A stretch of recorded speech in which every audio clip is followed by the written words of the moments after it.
Alô, amigos do História Séria, estou falando diretamente de Manaus, fazendo 48 graus, fumaça. E o vídeo de hoje nós vamos falar sobre a escravidão. Vocês vão desculpando aí, hoje amanheceu muita fumaça aqui em Manaus e a minha voz ficou muito prejudicada. Mas vamos focar no assunto que a gente vai abordar sobre a escravidão. A escravidão é uma prática muito antiga que existiu em várias culturas. Quando a gente fala em escravidão, a primeira coisa que vem na mente da gente é a escravidão africana no Brasil, a escravidão negra. Mas nós precisamos retroceder alguns milênios no passado para entender que a escravidão, desde que a humanidade é humanidade, foi uma prática muito usada por vários povos antigos. Então, essa prática antiga que existiu em várias culturas ao longo da história, fica difícil de identificar o primeiro povo a escravizar ou o primeiro povo que foi escravizado. Diferentes sociedades antigas, como sumérios, acádios, egípcios, persas e gregos e até o povo hebreu, tiveram o sistema de escravidão em algum momento da sua história. O contexto e as formas de escravidão vão variar de povo para povo, mas o relato mais antigo que nós temos registrado sobre a escravidão, nós temos lá na Mesopotâmia. O Código de Hammurabi fica localizado onde é o atual Iraque, vai abranger a Síria, Irã e Turquia. O ano seria mais ou menos no ano 2100 antes de Cristo. Já estava mencionando aí a regulamentação relacionada à prática da escravidão, o direito do escravo, o direito do dono do escravo, punição para quem fosse encontrado de posse de escravos que não fosse dele, condenado à morte.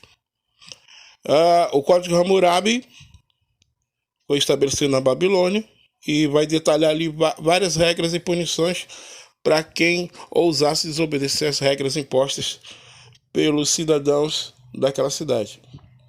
Os povos antigos não conheciam a palavra escravo. Na verdade, a palavra era servos, que deu origem à palavra servo. Os servos acabavam sendo subjugados em espólio de guerra, ou a pessoa estava em dívida, ele apresentava o serviço por 6 ou 7 anos até pagar sua dívida. Mas é uma falácia muito grande em falar que a escravidão na antiguidade foi muito branda em relação à escravidão negra africana. Não foi nada leve, não. A origem da palavra escravo que nós conhecemos é eslavo, a origem eslavo, que eram os povos do leste europeu, louros de olhos azuis, que vão descender dos poloneses, dos russos, dos tchecos e vários outros povos, e que foram escravizados em massa na Alta Idade Média. Então, a origem atual da palavra escravo é derivada desses povos. Mas na Roma Antiga era muito usada a palavra servos. Então, se você tivesse uma máquina do tempo e voltasse e falasse escravo, provavelmente um romano não ia entender escravo ou servos. Servos, beleza. A escravidão no Mediterrâneo antigo, desses povos antigos, ela não se baseava na etnia ou na cor da pele, ou seja, não era movida por racismo. Então, se você de repente tivesse uma máquina do tempo e voltasse a 2000 anos atrás e tivesse de bobeira passeando no Império Romano e alguém encarnasse com você e te raptasse para ser escravo, tu ia ser escravo e ponto final. O registro mais antigo que faz referência à escravidão no Egito é encontrado em inscrições e documentos datados do Reino Antigo, mais ou menos 2686 anos antes de Cristo. Uma das primeiras fases da história egípcia. Esses registros, em suas inscrições, vão falando sobre o dia a dia dos trabalhadores escravos, a possibilidade de liberdade, projetos de construção monumental, pirâmides, templos, ministros que eram eunucos, ex-escravos. São esses documentos. O papiro de Abuzi e o papiro de Turim são as maiores fontes de informação do período antigo da escravidão do Egito, uns 4.000 anos atrás.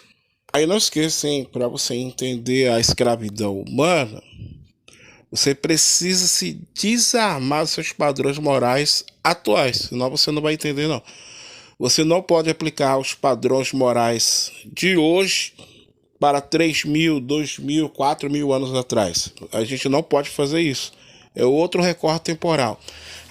Se a Bíblia é o livro de Deus, por que Deus permitiu a escravidão? Tá vendo?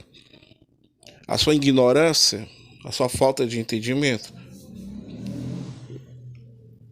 A Bíblia vai levar em consideração o pensamento da época, o pensamento daqueles povos. Então, a gente não pode pegar esses padrões atuais nossos e querer colocar no passado. É muito difícil aplicar padrões morais contemporâneos às eras mais antigas. Você não pode fazer isso. Até quem é acadêmico aí sabe que não se pode fazer isso, entendeu? Então, quando tem aquela falácia de pessoas que não acreditam em Deus, porque eu acredito em Deus, e usa esses argumentos para querer dizer que Deus é intolerante, que Deus é mau, e essa falácia que dá raiva, a gente não pode utilizar esse argumento, essa bússola moral de hoje para querer colocar nos povos antigos. Por isso que essa estupidez da reparação histórica também, eu não posso querer cobrar de mim, de você, do seu pai, da tua mãe, do teu avô, coisas que foram feitas no passado. Reparação histórica is my eggs. Mas a primeira menção da escravidão na Bíblia está no livro de Gênesis, quando Noé, logo após todo aquele período do dilúvio, ele sai da arca, planta uma vinha, fica bebaço. O suco de uva fermenta, ele fica embriagado, fica nu, e o filho dele, Canaã, vai lá e zomba, vê o pai nu e fala para os irmãos. Aí os irmãos, vocês sabem, já devem ter lido isso, de costa, não vê a nudez do pai, leva um lençol, uma toalha, cobra a nudez do pai, e depois que o pai recupera da embriaguez, que ele volta ao normal, os filhos contam o que Canaã fez. Aí ele fala a primeira menção, que os filhos de Canaã sejam escravos de filho de Jefté e de Sem. A primeira menção da escravidão na Bíblia. Isso aí já tem o quê? Uns 5.000 anos atrás, a primeira menção da escravidão no mundo antigo. Então a escravidão era uma prática relacionada às guerras. Todo povo conquistado se tornava escravo. Eles eram submetidos a trabalhos forçados pelos seus conquistadores. E pelo que se sabe, os primeiros relatos e os primórdios da escravidão registrada são relatos do Oriente Médio, Antigo Oriente, mas também há relatos de povos das Américas, como os maias, astecas e incas, que também tinham escravos, escravizavam os outros indígenas. Escravidão na Roma Antiga. Roma era uma potência da antiguidade e por volta do século I a.C., já havia conquistado diversos territórios na Europa, África. A sociedade romana estava dividida entre patrícios, plebeus e escravizados. Os patrícios eram os detentores do poder político e das propriedades. Os plebeus eram os trabalhadores braçais, agricultores, pequenos comerciantes e artesãos. Já os escravizados eram pessoas adquiridas através de conquistas ou mesmo do comércio humano. Suas funções estavam relacionadas ao trabalho agrário, mas havia também os treinados como gladiadores, músicos, malabaristas, escribas, professores. Os gladiadores eram obrigados a lutar entre si, por incrível que pareça, não até a morte, como alguns historiadores falam que era até a morte, e na verdade isso já foi refutado. Dificilmente o gladiador lutaria até a morte, porque ele era um bem muito valioso. Só se tivesse uma grande soma de dinheiro. No espetáculo ele poderia enfrentar animais ferozes. E a vida deles tinha valor, sim. Alguns historiadores dizem que os gladiadores não tinham valor, a vida deles, mas não é bem isso, não. o gladiador ele dificilmente ia batalhar até a morte. O mais famoso gladiador foi Espartaco, homem que se rebelou contra a tirania romana e conseguiu reunir quase 1 milhão de escravos e fez um levante contra Roma. No final foi vencido e foi crucificado junto com os outros rebeldes, para servir de exemplo para outra população de escravos, porque a população de escravos chegou a ser quase maior que de Roma. Escravidão indígena em território brasileiro. No Brasil, quando os portugueses desembarcaram em 1500, iniciou-se um movimento de aproximação e dominação pacífica entre os europeus e os indígenas que aqui viviam. Isso foi só no início, né? Dessa forma, principalmente entre 1540 até 1570, a população indígena foi subjugada e escravizada, sendo utilizada na extração do pau-brasil, no trabalho agrícola e nas demais tarefas. Foram explorados pelos portugueses. Entretanto, diversos fatores contribuíram para que essa força de trabalho fosse substituída pela mão de obra escrava africana. Um dos fatores foi a intensa mortalidade em decorrência da epidemia adquirida pelos brancos. Os europeus, portadores de uma simples gripe, dizimavam uma comunidade inteira de indígenas. Eles não tinham anticorpos para combater essas enfermidades. E também o fato dessas populações serem difíceis de dominar, por conhecerem o território e a floresta e para lá fugiam, dificultando aí a captura. Escravidão africana no Brasil colônia. Com a dificuldade da exploração da mão de obra indígena e com leis que foram criadas para proteger as etnias, e devido à grande mortandade de indígenas, os jesuítas também terem monopólio aí da exploração da mão de obra dos indígenas, Portugal, para poder suprir a demanda de mão de obra na colônia portuguesa, ou seja, no Brasil, se voltou para o antigo comércio que existia desde a época do Império Romano, que era a escravidão humana no continente africano. Como a escravidão branca foi proibida na Europa, os portugueses se voltaram para um dos grandes aliados para fornecer para eles mão de obra escrava negra, os reis negros africanos. Faziam guerras com outras etnias e era desculpa para poder ter os cativos e fornecer a mão de obra escrava para os portugueses. Em troca, eles recebiam ouro, armas, rum, cachaça, ferramentas, tudo que eles precisavam, os portugueses trocavam por escravos. A escravidão da população africana foi uma maneira lucrativa que Portugal encontrou de suprir a mão de obra no Brasil, a mão de obra escrava, substituir a mão de obra indígena. Desse modo, indivíduos de diversas etnias foram trazidos ao Brasil através do tráfico negreiro em navios abarrotados de pessoas em condições desumanas. Mas o maior fornecedor de mão de obra escrava, como eu já citei para vocês, eram os próprios reis negros africanos, que tinham um extenso comércio com os portugueses.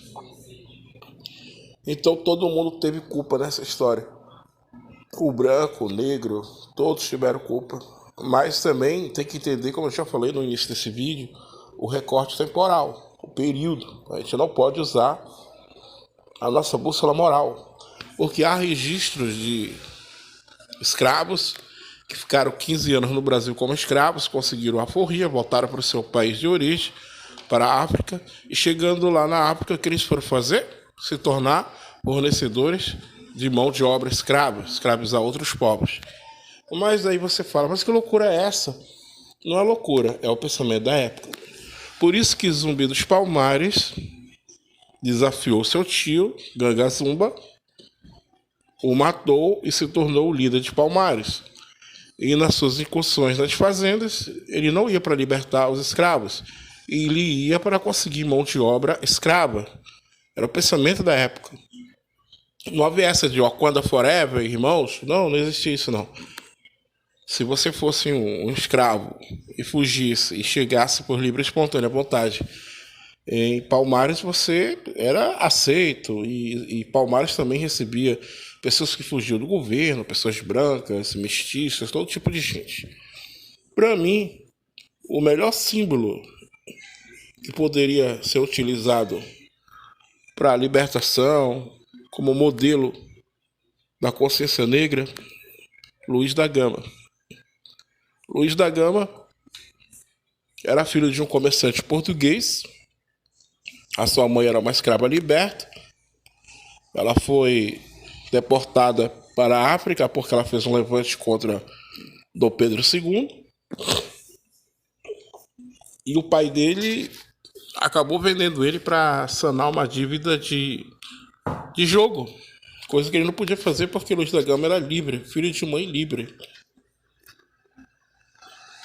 Então ele foi vendido para uma fazenda. Chegando lá, ele ficou alguns anos fazendo alguns serviços naquela fazenda, até que ele teve a sorte de ter conhecido um advogado que de passagem ficou hospedado na fazenda, ficou por algum tempo lá, ensinou ele a ler e escrever, e aí ele acabou descobrindo que ele foi vendido injustamente, e ele fez todo o possível para conseguir sua liberdade. Ele se alistou no exército e depois ele começou a cursar o curso de Direito. Mas você imagina a situação: negro, filho de mãe escrava, numa sociedade completamente racista, e ele era convidado todos os dias a sair da faculdade, porque ali não era lugar de gente negra, segundo os relatos da biografia da vida de Luiz da Gama. Luiz da Gama. Mas ele insistiu, concluiu a faculdade mesmo não recebendo o diploma, se tornou um advogado sem diploma, e ele conseguiu, no decorrer da sua vida, se tornar um abolicionista de sucesso, e sem dar um tiro, ele conseguiu libertar mais de 500 escravos. Esse realmente deveria ser o símbolo da luta negra, da causa negra, da consciência negra. Luiz da Gama, um vulto histórico esquecido, e que eu faço questão de trazer aqui nesse vídeo. Então, a escravidão humana, desde que a humanidade é a humanidade, sempre existiu escravidão. Assim como hoje também existe a escravidão moderna, mas isso vai ficar para um próximo vídeo.